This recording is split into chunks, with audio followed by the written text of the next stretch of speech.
it works. But no, for you guys with one kid, what's it been like? I mean, I want you to speak more to it, but I'll give one instance. Like I go back to we had we had we had a really big conversation, or I think it was like when Azzy was probably about 2 months old. But that was kind of a pivotal conversation. I was really glad that we were able to have. But I remember one period in time that I feel like this goes back to just seeking understanding within those moments. Is I remember, you're not getting a lot of sleep. You're frustrated. You're waking up late at night.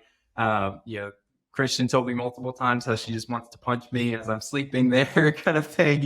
It's like you don't know what to do in those circumstances. But I loved how, like, through that process, is there we definitely had a lot of not great moments, but we also understood each other and worked through those. And I remember one time, I was at a point where it was breaking point, and I very much was like, I don't like myself right now.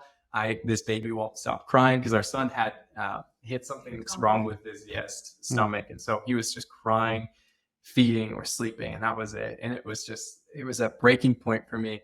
And I remember I just looked at Christian and I just said, I need to go. Like, I have to leave.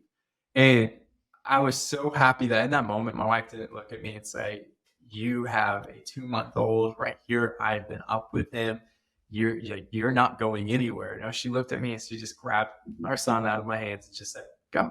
Like, go do whatever you need to do. And I remember I just kind of went outside and I went for a walk and was just able to kind of recoup. And in that moment, I was so thankful for my wife just having the understanding for the situation that was at hand. And we both had situations, I'll say me more than her, where we just had to be like, I have to go get away. I have to do something. And I think through that process of having a child now, and all the unknowns that comes with it, and all the the new challenges of teething, and one night he sleeps great, the next night he doesn't, like, just having a great understanding of, one, good routine, and then two, just understanding if the other person needs to take a second and recoup.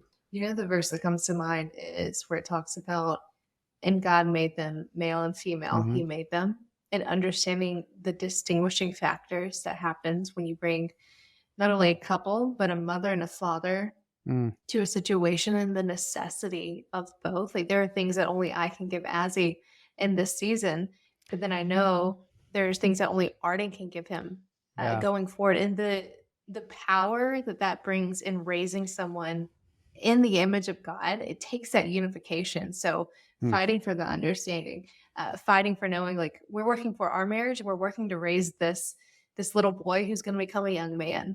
And it is a stretching, but also a beautiful example of purpose. Yeah. There's like a healthy sense of perspective too, I think, for our little girl, Ruby, for that.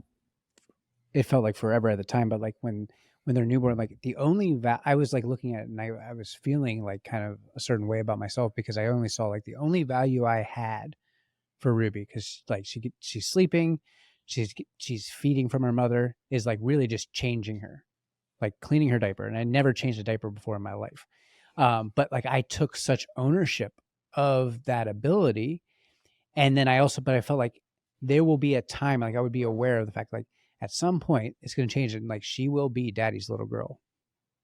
And what will that experience then be like? My wife will have to transition, because she is all of life to the baby at a certain time. It's like the ebb and flow of being able to kind of have grace and then surrender some of that relationship to somebody else, and going back and forth. I just think it's like, I don't know. It didn't meet all of my expectations, I think, initially, but then you just found the way that like I could connect most. And then I just am like hopeful for the fact of like, we'll connect differently in the future. And that's a good thing. Like you said, like it will be good for Ruby to have her father, and to be like, know that she can come to me with whatever. And hopefully, oh man, hopefully I can do well enough and build enough of a relationship that she can come to me with the things that she does, like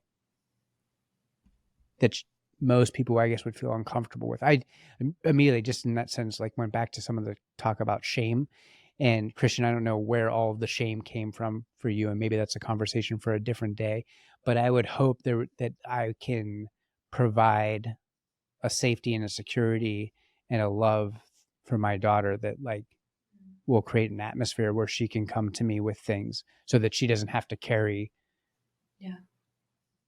shame or what. I don't know. Like, how do you even put that into word? With little girls are different. I'm about to have a little boy and I'm terrified about having a little boy because like I feel like I just got the little girl down and I don't know, man. I don't know. But I think that it's just like you can't be all things for everybody all the time. And that sometimes includes our kids.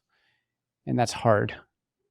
But like being there whenever we can in the way that we can best support them, I guess. I don't know. Oh, I love that you're even saying that, because the conversations I've had with the book have predominantly been with older men. And at first I was like, oh, well, this isn't going to help the book at all. But I've seen many fathers leaning into the message because they're like, I want to understand my child. Yes. I want to be there and I want to help and I want to be that safe space again. And taking that into equation with how God sees us is like, man, if there any, I'd love to come back on and talk all about the book and shame. Like, it's such a passion project for me.